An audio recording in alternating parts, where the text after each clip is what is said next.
unsa man tong Domingo ha, no? Unsa man tong mark ika 33 nga ato ang Bible study. Kini mga ika 39 naman siguro taron, no? So magsugod nato bisan pag diha tay mga absent, naabot na tag 39 or something like that. No, daghan na kayo ta nga meetings nga nahimo. Okay? So, ang outline sa atong ebanghelyo sa adtong miagi nga ebanghelyo kay mo man siya basahon during the second Sunday of Easter. Hinumdum mo atong octave, no? Kay ang sunod aning 24 na naman si Tomas, no? 19 to somewhere in basta kay beyond this.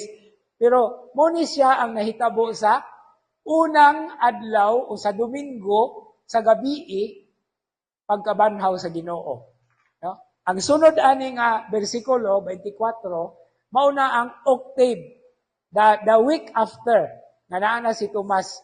Okay? So mao na siya. Pero kini siya gi-focus nato diri kay in a very special way we have the Pentecost of John, and it is in verse 21.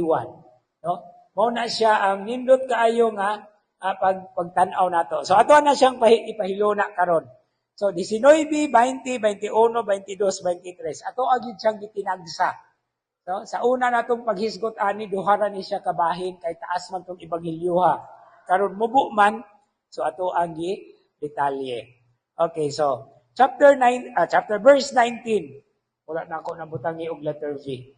Anyway, that is verse 19. Unsa may gisulti diha as a review. On the evening of that first day of the week, when the doors were locked where the disciples were, for fear of the Jews, Jesus came and stood in their midst and said to them, "Peace be with you." Okay? So, detalye. Evening, first day of the week or that week, unsa man ang adlaw? Oh. Wala pa'y Domingo nga ngalan. Okay? Kanang Domingo nga ngalan, later na nahitabo. Kay ang gisundan ani nga kalendaryo is the Jewish calendar. Okay? And how does the Jewish calendar look like? Sa Jewish calendar, there are 7 days kay simana man. Only the 7th day has a name. Ang ngalan sa 7th day is dili Saturday, Sabbath. Kanang Saturday, Latin na. Okay?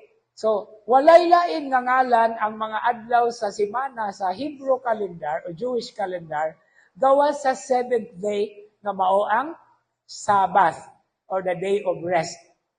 But the days from the beginning, walay ngalan kundili day 1, day 2, day 3, day 4, day 5, day 6, Sabbath.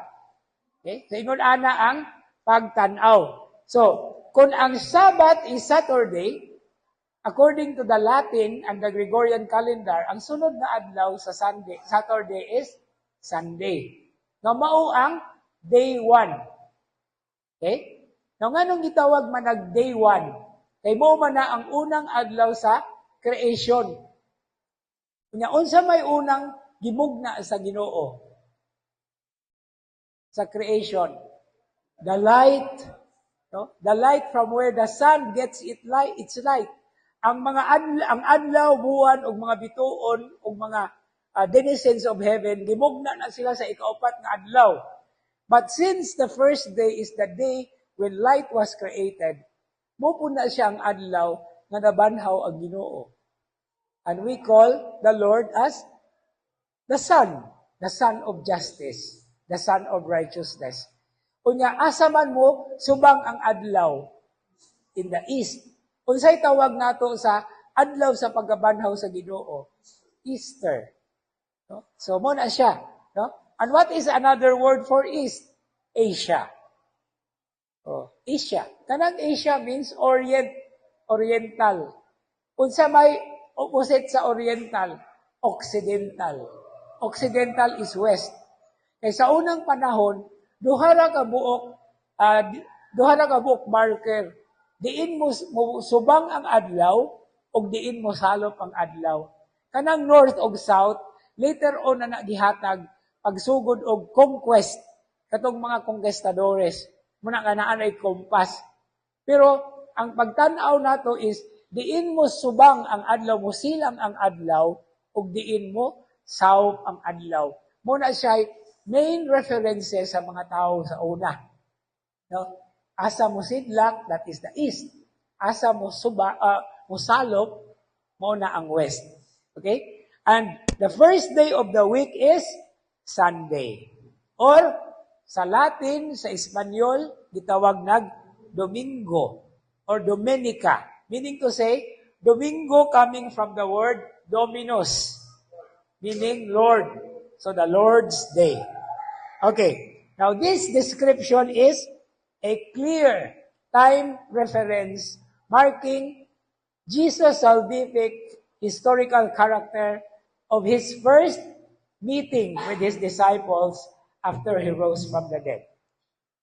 So, mauni ang unang kahigayunan sa paghimamat ni Jesus human siya nabanhaw. Of course, Mary Magdalene already met him, and Peter and the beloved disciple, wala man nakakita.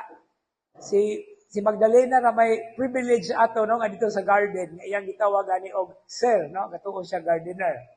Pero as the group of apostles, and how many apostles were there at this time? Napulo ra kabuok. Kay si Judas patay naman. Kaya si Thomas absent. So napulo kabuok ang iyang gipakitaan. Okay? And this is the first meeting. And what is significant about it? The evening. Ngano man nga evening? Kana manggong evening o kagabion, mo man na siya beginning of the day. Okay? Balik ta sa Genesis, the creation of the heavens and the earth. Kung sa may konklusyon sa matag adlaw, human namugna sa Ginoo ang kahayag on the first day. Kung sa may closing verse, an evening came and morning followed the first day. No? An evening came and morning followed the second day. An evening came and morning followed the third day. Muna nga sa Jewish calendar, ang kanang evening, sinugdanan na sa bagong adlaw. Mauna nga, unsa man, naatay anticipated Mass. No, ang anticipated Mass sa Sabado para na sa Domingo. No? Unya ang tawag sa nato sa mga piyesta, okay? Naatay piyesta, kanang piyesta sa adlaw ra. Ang adlaw before the piyesta is called Vesperas. And it is Vesper comes from Latin meaning evening. No? So, ang kasaulugan sa All Saints Day pagsugod og October 31. Unsay tawag nato sa October 31? Holy Evening. Nasa Old English, Halloween. So og November 1 na, dili na ta ka-greet og Happy Halloween. Kay ang Happy Halloween kana mang evening, meaning to say October 31. No? So politically correct, dili politically correct kung mo greet og Happy Halloween kunya November 1 na. No? So, ang pag-greet og Happy Halloween is 31. No? Kaysa uno, All Saints Day naman na.